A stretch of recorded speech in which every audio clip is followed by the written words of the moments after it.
Very good morning to all of you. Let us today start this new topic that is titled as truss or trusses. This is unit number 5 and is the last unit of your basic civil and mechanical engineering curriculum, and is also the last topic that I am supposed to cover, since all other topics right from unit number 1 to unit number 3 are to be covered by your civil engineering faculty. So I feel very fortunate to teach you this topic, since this is one of the very important and interesting topic of your entire civil engineering curriculum. However, exploring this topic well expects from you to have a very good command for calculating the reactions and resultants, for resolving the forces, and for calculating the moments of forces about a given point or an axis. And since we have done enough number of problems related to those topics, I hope that you would have attained good proficiency for those calculations. So I think this is a right time to swiftly switch to this next chapter, that is truss. But even before telling you what actually the truss is, let me put before you a very common, simple but situational problem. So suppose I have this straight metal bar which is placed like this horizontally, like this. This metal bar is loaded by a load P as shown in figure. This load P is applied in a direction which is perpendicular to the axis of this bar. Now suppose I rotate the same bar to place it vertically, and I apply the same force P over it, but this time this P is not along a direction that is perpendicular to the axis, but this time this P is acting directly along its axis. Now the question to you is, what do you think, in which situation this bar would be capable to sustain more amount of loads? इस condition में ये बार ज़्यादा load sustain कर पाएगा, beer कर पाएगा, और ये हॉरिजॉन्टल कंडीशन में ये बार ज़्यादा लोड बियर कर पाएगा? क्या लगता है आपको? अगर एक बार को हम ऐसे रख के लोड लगाएं तो ये ज़्यादा लोड ले पाएगा, या फिर इसको अगर हम वर्टिकल रख के लोड लगाएं तो ये ज़्यादा लोड ले पाएगा? This could be a matter of discussion. However, at this moment it is important to tell you that such kind of loading is called transverse loading, and this kind of loading leads to bending of the bar. अगर हम इस बार पे इस तरह से load लगाएं जो कि उसके एक्सिस के परपेंडिकुलर है, तो इस तरह के लोडिंग को हम ट्रांसवर्स लोडिंग कहते हैं, और ये लोडिंग जो है वो बार के बेंडिंग के लिए जिम्मेदार होता है. ये बार अगर इससे डिफॉर्म होगा तो इसमें बेंड हो जाएगा. लेकिन अगर इस तरह से हम लोड लगाएं तो ऐसे लोड को हम एक्सियल लोड कहते हैं. Such kind of loading is called axial loading, and this kind of loading leads to buckling of the bar. इस तरह से अगर हम लोड लगाएं तो ये बार में बेंडिंग नहीं होगा, बल्कि ये बार में जो डिफॉर्मेशन होगा उसको हम बकल होना कहते हैं. So both the deformation depending upon the kind of loading and deformation, दोनों का अपना अपना इम्पोर्टेंस है एंड एप्लीकेशन है. लेकिन इस समय जिस चीज़ पे हम ज़्यादा फोकस कर रहे हैं, जिस चीज़ पे हम इंटरेस्टेड हैं, वो उसके लिए मैं आपको एक स्टेप और आगे लेके चलता हूँ. मान लीजिए सेम बार पे मैंने एक और बार अटैच किया जो कि कुछ इस तरह से है, और अगर मैं अब इस बार पे इस कॉम्बिनेशन ऑफ, अब हमारे सामने दो बार हैं जो बिल्कुल आइडेंटिकल हैं, और इन दोनों को मैंने एंड टू एंड इस तरह से कनेक्ट कर रखा है, और अब मैं सेम अमाउंट ऑफ फोर्स और लोड P यहाँ पे इनके एंड्स पे लगाता हूँ. अब क्या होगा? So from our observation it is very easy to tell that if I load these combination of bar like this load will get shared in both the bars.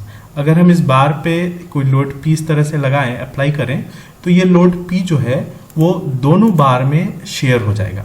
इसका मतलब है कि जो टोटल लोड P लग रहा है वो किसी एक बार में न लग के इस P का कुछ हिस्सा, जिसको हम P1 कह रहे हैं, इस बार में चला जाएगा और बाकी का कुछ हिस्सा इस P2 इस बार में चला जाएगा। ओवरऑल P जो है वो P1 और P2 के बराबर होगा। Here this summation sign is used, or this addition sign has been used symbolically to denote that this P is the total load which is shared by both these bars. Now suppose if I add one more bar, what will happen? Yeah, now since I have added one more bar to this load P will be distributed in all three bars, and now the total load P will not transfer to any particular single bar, but some share of this load P will be shared by, some fraction of this load P will be shared by each of the bar. So at this condition, this total load P का कुछ हिस्सा इस बार पे जाएगा, कुछ हिस्सा इस बार पे जाएगा, कुछ हिस्सा इस बार पे जाएगा। नतीजा ये होगा कि हर एक बार पे जो पहले वाले कंडीशन में, जो इस कंडीशन में एक ही बार पे ये लोड P आ रहा था, अब ये लोड P जो है वो 3 बार्स पे डिस्ट्रीब्यूट हो गया है। इसका मतलब है कि हर एक बार जो है वो पहले से ज़्यादा सेफ हो गया, क्योंकि इसके हिस्से में कम अमाउंट ऑफ लोड आ रहा है पहले से। तो इस तरह से if I go on adding the bars, the sharing of the load will continue and it will make our structure much more safer. And if I further go on adding the bars, it will convert our structure to look like something like this. And this is a very common image that we encounter in our day-to-day life. ये इस तरह का structure हम सभी लोगों ने कभी ना कभी कहीं ना कहीं देखा होगा। अगर आपने नहीं देखा तो मैं आपको याद दिला देता हूँ कि इस तरह के स्ट्रक्चर्स हम टावर्स में बहुत कॉमनली देखने को मिलते हैं।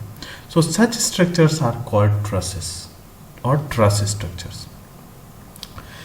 अगर टावर में आपने नहीं देखा होगा या अगर आपने गौर नहीं किया होगा, तो these are very common structures that we encounter in roof shadings or in bridges, or even in some very popular monuments like Eiffel Tower or Howrah Bridge.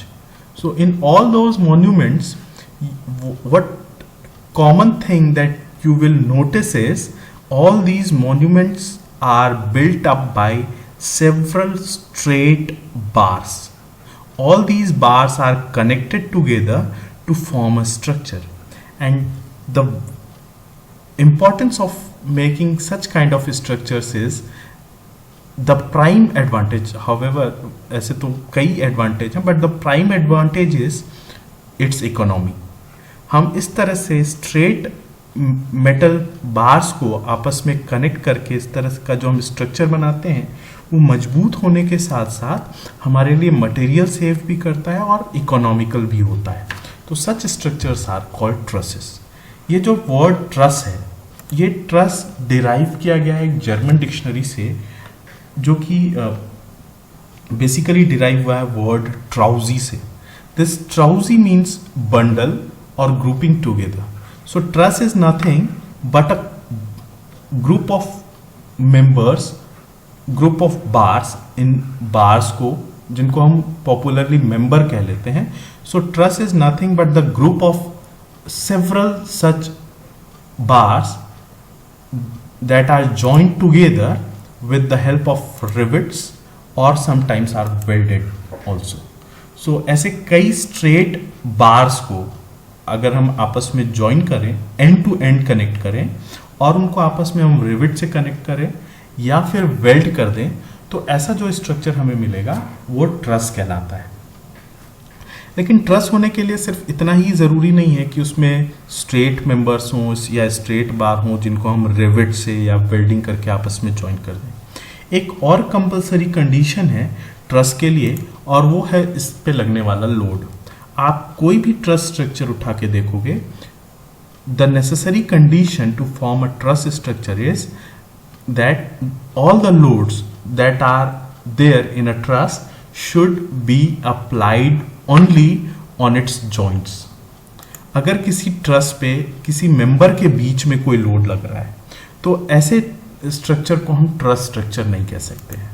तो ट्रस के लिए कंपलसरी कंडीशन क्या है? ट्रस होने के लिए compulsory condition है कि उसमें लगने वाले सारे लोड उसके मेंबर्स के, इन बार्स को हम मेंबर्स कह रहे हैं, तो इन मेंबर्स के एक्सिस पे लगे या जॉइंट्स पे लगे, ना कि उनके बीच में कहीं पे लगे। तो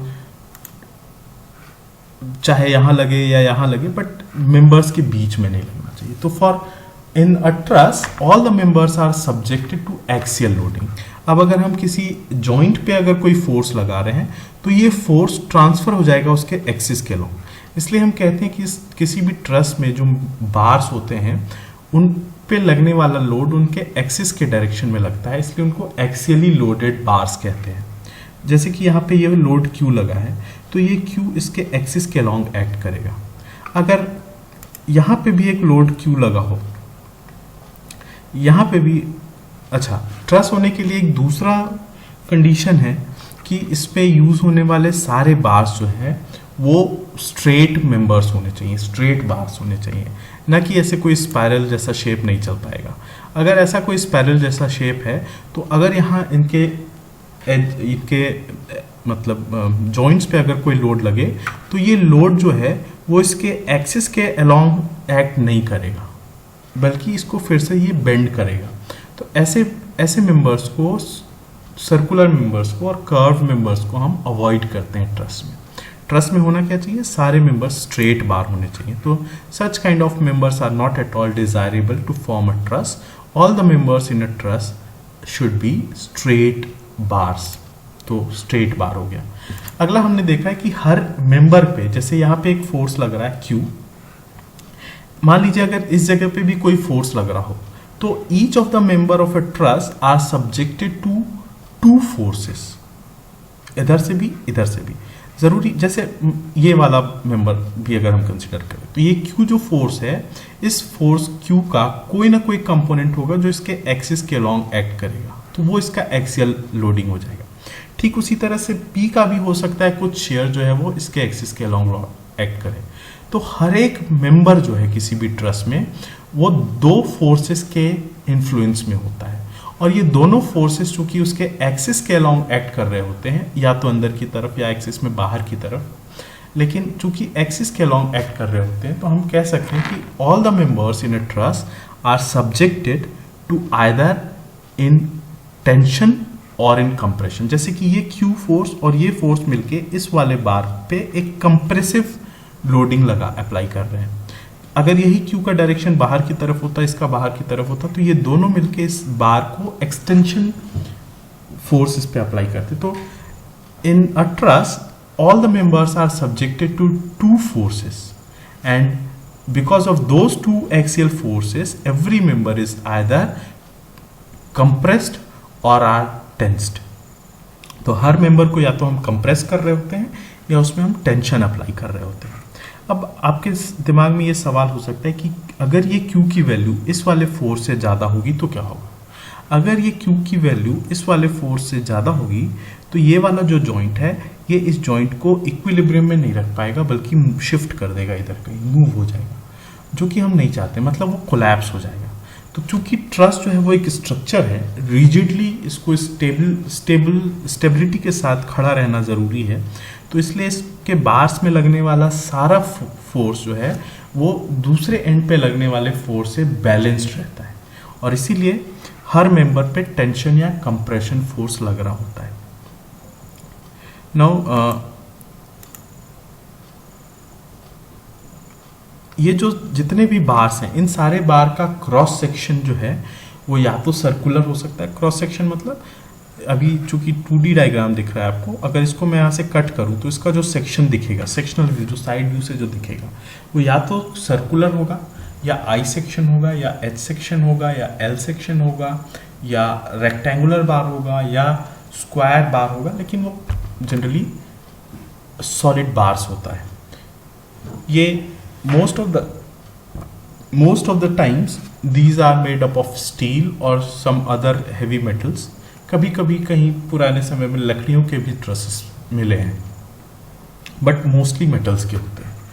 इनको जॉइंट करने के लिए हम रिविट्स का इस्तेमाल करते हैं। रिविट्स आप लोगों ने देखा होगा, तो और या फिर वेल्डिंग करते हैं, बट ज़्यादा पॉपुलर जो है वो रिविट्स हैं। रिविट्स कहने का मतलब है कि इनके बार्स पे, इनके एंड्स पे यहाँ पे हमने एक होल किया है और यहाँ से एक पिन घुसा के उधर से टाइट कर दिया। तो इसका मतलब ये है कि हर एक बार जो है वो अपने एंड पे पिन जॉइंट से कनेक्टेड है, मतलब एक हिंज की तरह बिहेव कर रहा है। इसका मतलब है कि सभी बार का इसके एंड्स के अलाउंग रोटेशनल मूवमेंट जो है वो परमिसेबल है। चूंकि ये हिंज है तो हिंज की तरह बिहेव करेगा। तो अगर इसको यहाँ से मैं खोल दूँ तो ये वाला बार जो है इस पॉइंट के अलाउंग ऑसिलेट हो सकता है, रोटेट हो सकता है। अब हम आगे चलते हैं कि किसी भी ट्रस्ट को फॉर्म करने के लिए मिनिमम कितने मेंबर्स चाहिए। तो इट इज़ वेरी ऑब्वियस कि हम एक सिंगल मेंबर से कोई भी ट्रस्ट नहीं फॉर्म कर सकते, 2 मेंबर्स के साथ भी हम ट्रस्ट फॉर्म नहीं कर सकते।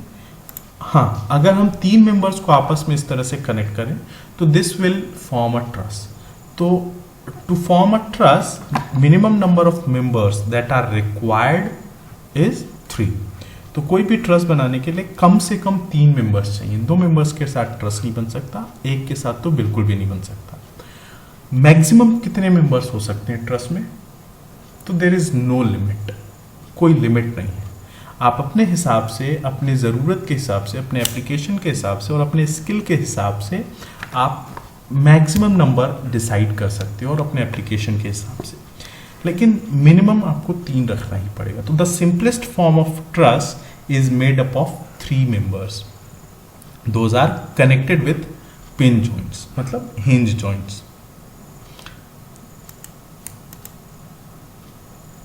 अच्छा, अब हम देखते हैं कि यहाँ पे 4 मेंबर्स इस तरह से जुड़े हैं। अगर इस तरह से हम 4 मेंबर्स को कनेक्ट करें तो, और यहाँ पे अगर हम लोड P अप्लाई करें तो आप अनुमान लगा सकते हो इस लोड P का इफेक्ट इस स्ट्रक्चर पे या इस ट्रस्ट पे क्या होगा। It will, this load P, because of this load P this structure will rotate like this, है ना। अगर हम यहाँ से लोड P इस तरह से अप्लाई करें तो ये इस ट्रस्ट को इस तरह से रोटेट कर देगा, क्योंकि मैंने आपको पहले ही बताया कि ये जो जॉइंट्स हैं वो हिंज जॉइंट है। इन सारे बार्स का रोटेशन पॉसिबल है, तो अगर हम यहाँ से इसको पुश करें तो ये रोटेट होता चला जाएगा। इसका मतलब है कि अगर इस तरह से हम 4 बार्स को कनेक्ट करके कोई ट्रस्ट बनाने की कोशिश करें तो this would be a very risky implementation. तो ऐसे 4 मेंबर्स को अगर हम इस तरह से कनेक्ट करें और अगर हम ट्रस्ट बनाएं तो ये ट्रस्ट कोलैप्स हो जाएगा। Such kind of trusses are called collapsible truss, जो गिर सकता है, कोलैप्स हो सकता है।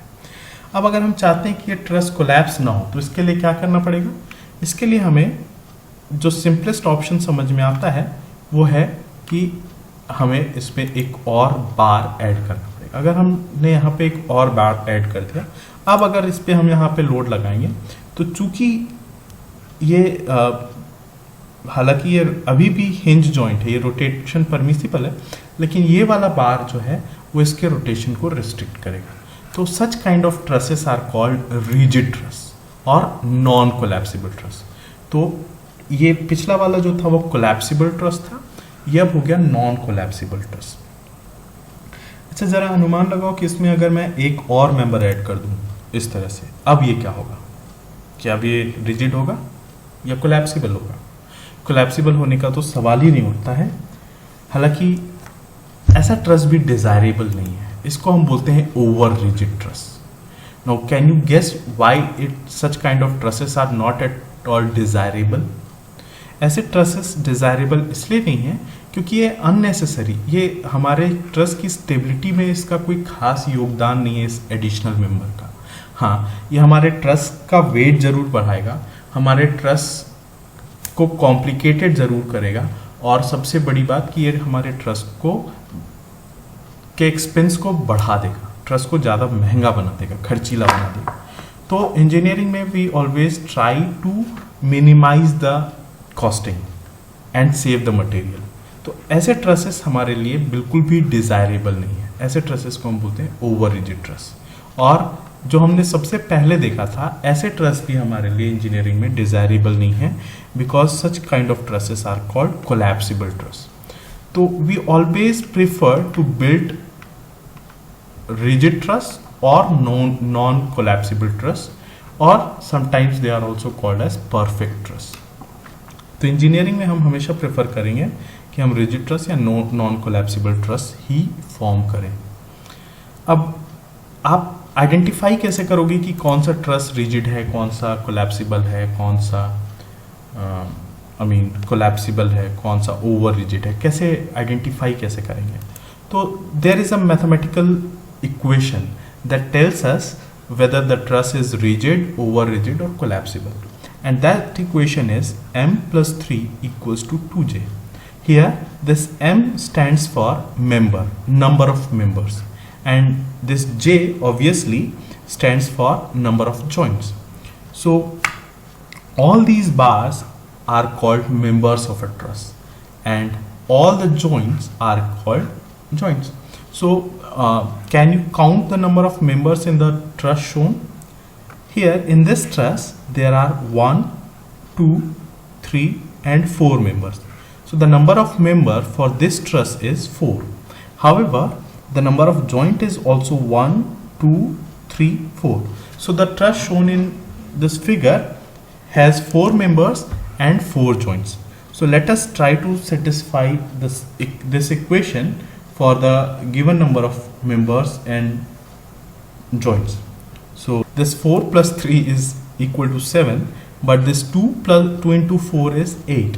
So this 7 on the left hand side value is less than the right hand side, and for this truss this equation is not at all satisfied. Hence we will categorize such kind of truss as collapsible truss. So if you have this m plus 3 is less than 2j, such kind of trusses are called collapsible truss. Now suppose add one more member to it and now try to apply the same equation. So now the number of member has been increased from 4 to 5, but the total number of joint is still 4, that is 1, 2, 3, 4. ध्यान रखना, यहाँ पे चाहे 2 member जुड़े या 4 जुड़े या 3 जुड़े, we will count it as just one joint. So in this truss we have 4 joints, but now we have 5 members. So if I replace the value of member and joint in this equation, I will obtain 5 plus 3 as 8 and 2 into 4 is also 8. So for this truss, this m plus 3 is equal to 2j and is perfectly satisfied.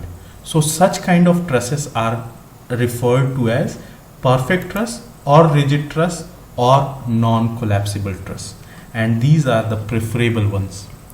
And suppose if I add one more member to it, now the number of members has increased from 5 to 6, and if I replace the value in the same equation, I will obtain 6 plus 3, that is 9, is greater than this 2j. So if the value of m plus 3 is greater than 2j, the truss is over rigid truss and is also non preferable. So basically we have to search, or we have to try to form this rigid truss as far as possible, but we could make sometimes over rigid truss also, but we cannot risk to make collapsible truss for obvious reasons.